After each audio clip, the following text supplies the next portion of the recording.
I was quite intrigued by a podcast I was watching the other day. An American and a British person were talking on the topic of history.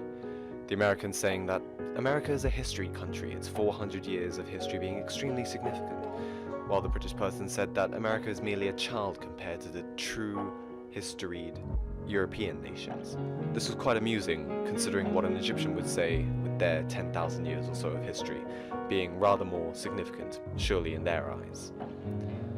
But this made me think, in what other ways is history warped? In what other ways does it vary from person to person? What's causing these discrepancies, and how can we get a better view of history? How can we better see history in the correct context? This brought me to the idea of how we count our dates, how we calculate year zero. And of course, I will get onto that in a bit, but to properly understand time, I think it is necessary to go back and observe all of geological time, to truly put humans, Homo sapiens, into perspective. I hope you enjoy. The Hadean Eon is where the story of natural history begins. 4.6 billion years ago, where the Earth was being bombarded, and truly in the name of Hades, it was a literal hellscape. The moon was formed.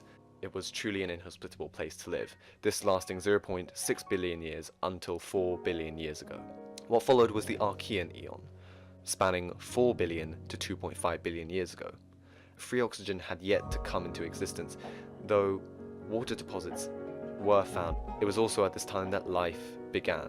There was lower solar luminosity, but the temperature was near ours. If you would like to know more about this, please do research the faint young sun paradox. It is extremely interesting and a mystery that's still unsolved to this day. What followed after the Archean Eon was the Proterozoic Eon. At this time, endosymbiosis may have occurred, where two simple single-celled prokaryotes may have engulfed one or the other and thus formed complex cells. One of these cells would have been a phagocyte, a cell-engulfing cell, and the event of endosymbiosis is where the phagocyte may have engulfed a smaller cell, and instead of predating on it, it would have coexisted with it. And we know this because of the genetic history of mitochondria and chloroplasts. And so, at this time, eukaryotic life emerged. The Proterozoic Eon was also staged to the Great Oxygen Catastrophe, where cyanobacteria, who were among the first to unlock photosynthesis, produced so much oxygen that most anaerobic life went extinct. Though this is truly an overlooked mass extinction, it laid the groundwork for the future prosperity of aerobic life, which we will soon see in the Cambrian period that followed. The Cambrian, in the Paleozoic era, was staged to the Cambrian explosion, an event of phylogenetic radiation 541 million years ago, where most major animal phyla appeared in the fossil record, truly being the start of complex life. The Ordovician period that followed saw the colonization of the supercontinent Gondwana by the first arthropods, with glaciation-induced mass extinction, causing 60% of marine genera and nearly 85% of marine species to go extinct. The Silurian period that followed saw the evolution of fish rising up and taking on the apex arthropods at the time. Also, simultaneously, vascular plants emerged. During the Devonian, fish continued to diversify, and the first trees, seeds, and amphibians arose. However, at the end of this period, the late Devonian extinction event caused at least 70% of all species to be wiped out, with this mass extinction lasting 20 million years, with several extinction pulses. The Carboniferous period, also known as the Mississippian period and the Pennsylvanian period in America, split up into two, saw massive increases in average global temperatures, causing the growth of rich tropical forests. This, in turn, caused a massive increase in oxygen concentration in the air, resulting in 35% oxygen in the air compared to our 20% today. At this time, there were still no decomposers capable of digesting the lignin in plants, the compound that provides it with its mechanical and structural integrity, resulting in the rich coal deposits we use today. This truly acted as the bedrock for modern human civilization in the industrial era. This increased vegetation and increased oxygen concentration also meant that arthropods benefited greatly. Arthropods such as insects were able to grow to massive sizes, as oxygen diffusion into the hemolymph in their bodies, the liquid that they use to transport oxygen, still remained effective as they got larger. This meant you saw massive insects such as the arthropleura or griffinflies, the latter being hawk-sized dragonflies that could snatch up smaller prey. But thankfully they're not around today, as the Carboniferous rainforest collapse that ended the Carboniferous period saw cooler and drier climates that destroyed the cold forests, lowering O2 levels once more. The Permian period that followed saw the formation of Pangaea, the famous supercontinent. The interior possessed no bodies of water to help regulate the climate, and as coastal wind currents could not reach the center of this massive continent, it was truly desert-like. But in these harsh conditions, amniote tetrapods, lizards, and synapsids, stem mammals, truly prospered. It was at this time that also the first conifers evolved. I would also like to just draw attention to the Dimetrodon, an extremely interesting species who, when you think pre-Mesozoic, you think Dimetrodon, a truly iconic species who represents the Permian period. And even though it looks very reptilian, it is closer related to us and modern-day mammals than it is to modern-day reptiles. And despite it looking very dinosaur-like, it actually came about 14 million years earlier than the first dinosaurs. The Permian period, however, ended with the aptly named Great Dying, in which 96% of marine species and over 70% of terrestrial vertebrate species became extinct. Recovery took up to 10 million years. As with the Precambrian extinction, and all mass extinctions so far, it has always led to massive phylogenetic radiation and the emergence of new species. This was reflected in the Triassic, where pine forests emerged alongside mosquitoes, fruit flies, along with the porpoise-like ichthyosaur, amongst many other marine and terrestrial dinosaur species. 70 to 75% of all species became extinct in the Triassic to Jurassic extinction event, eliminating most of the dinosaurs' terrestrial competition. In the Jurassic period, massive sauropods such as the long-necked Brachiosaurus, with their new dinosaur predators, filled the conifer forests at the time, with the oceans also being filled with pliosaurs, ammonites, and ichthyosaurs. Avians, such as the Archaeopteryx, also evolved at this time, the division of Pangaea allowing for greater and greater diversification. The Cretaceous period saw ever-growing sea lanes, which resulted in the extinction of the giant sauropods mentioned previously, everywhere save South America. The smaller Jurassic Cretaceous extinction event saw the rise of new, extremely successful species such as the Iguanodon, Spinosaurus, and of course, the famous T-Rex. The cooling trend over the period brought the end to the widespread tropical forests, with marsupials emerging and birds also coming into the fray. 75% of life on Earth became extinct in the famous Cretaceous-Paleogene extinction event, the one which wiped out the dinosaurs. Be it because of asteroids, or volcanoes, or aliens, every living thing possessing a body mass of over 10 kilograms became extinct. In the Paleogene period, birds and mammals flourished in the absence of dinosaurs, though it took over 30 million years for animals to grow over 10 kilograms once more. The mammal that truly broke records in this time was the Paraceratherium, among the largest terrestrial mammals to have ever existed, estimated to weigh 15 to 20 tons. In the Miocene epoch, grass spread across the world, kelp forests emerged, and odd-toed ungulates, rhinos, tapirs, and equines, came to prominence alongside apes. Notable geological changes included the spread of ecosystems we see today: savannas, East Asian deserts, Indian monsoon events, and the beginnings of the Sahara Desert.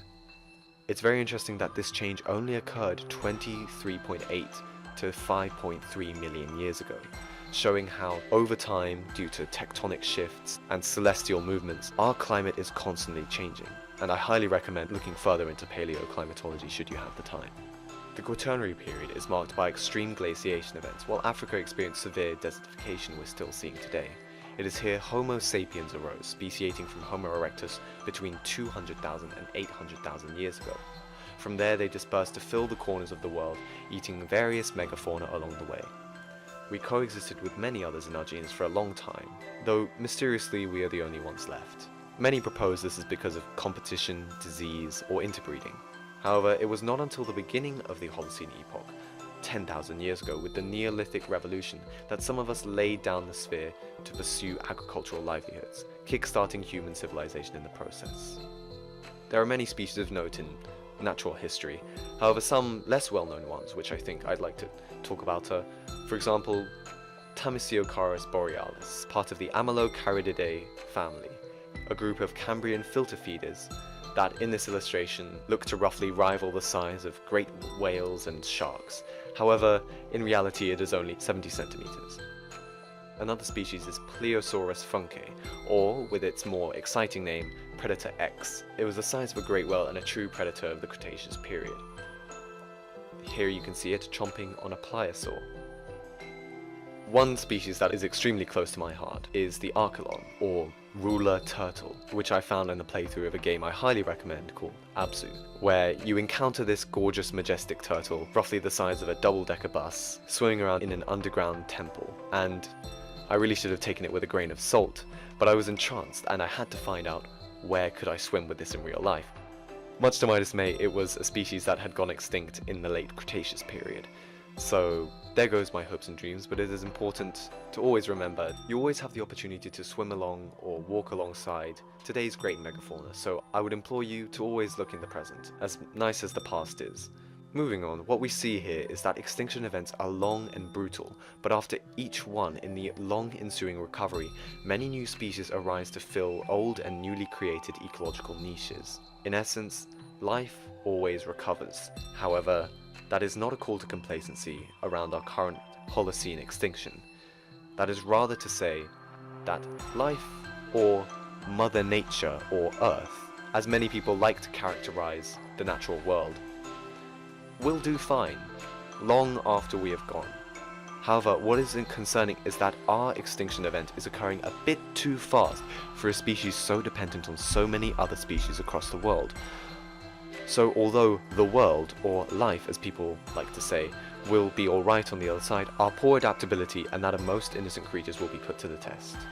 What we also have to consider is what we consider our history is extremely fleeting from a geological perspective. Eukaryotic life took 2 billion years to evolve, with multicellular life taking another 1 billion years to arise. The dinosaurs ruled for a whole 183 million years, putting our 200,000 years on this earth, let alone our 10,000 years of civilization, and most certainly our treasured 2,000 years of recent history, to shame. As nice as this graphic is, like many others, it is far from representative, with time being zoomed in the closer we get to the present. Now this is far better. What we can see here is that hominins, not even Homo sapiens, are barely visible on these charts. The length of prehistoric time groupings may be a testament to how little we know of them and the change that occurred during that time. But I am sure, as paleontology progresses, we will zoom in on our natural history as well. Our youth as a species is undeniable, but, to change tune, we have a lot of history which we fail to recognize. I would like to argue that our Christian Year Zero greatly distorts our view of human history and progress.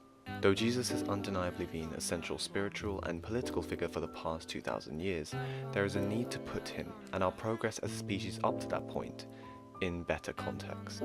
When talking to a friend of mine who even studies history, outside of their course knew the story of Homo sapiens well, until the year zero, and then saw what came before only as the Stone Age and cavemen. Looking at the works of these ancient civilizations truly shows the opposite. Our current year zero does not consider the countless truly advanced civilizations across the 10,000 years prior.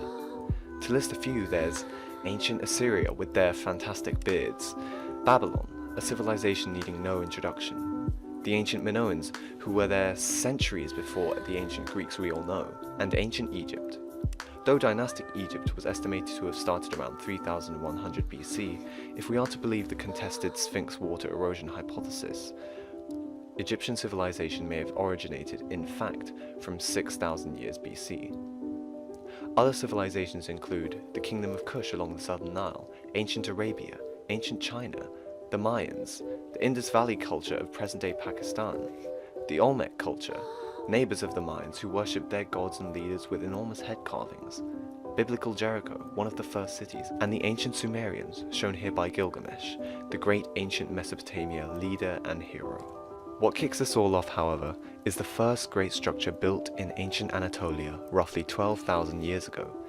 Here, countless massive T-shaped pillars were erected with many carvings and totems, dedicated most likely as ways to worship long-forgotten gods. It may even turn out to be more impressive than we think, as only 5% of the site is estimated to have been excavated, as many wish for future generations to dig it up when archaeological techniques improve.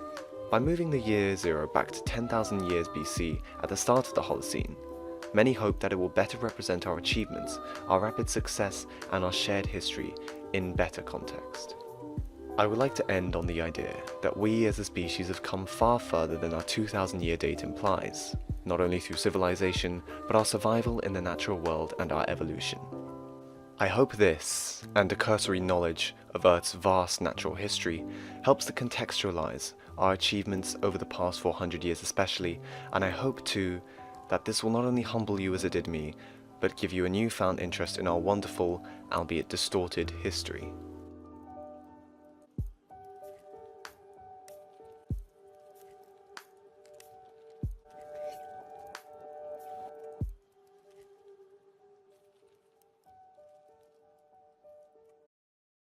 Thank you very much for watching.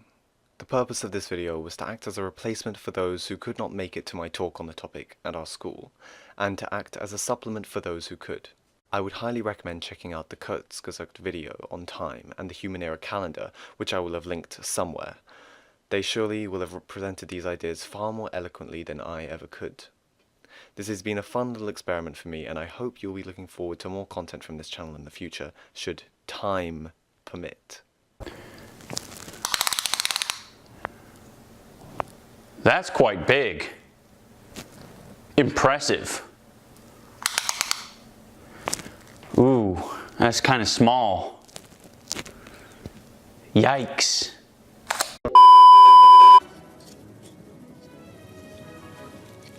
So you two dig up dinosaurs? Well, Try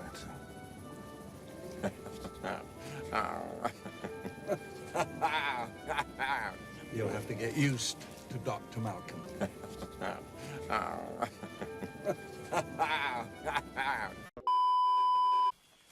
Timmy. Hey, Timmy.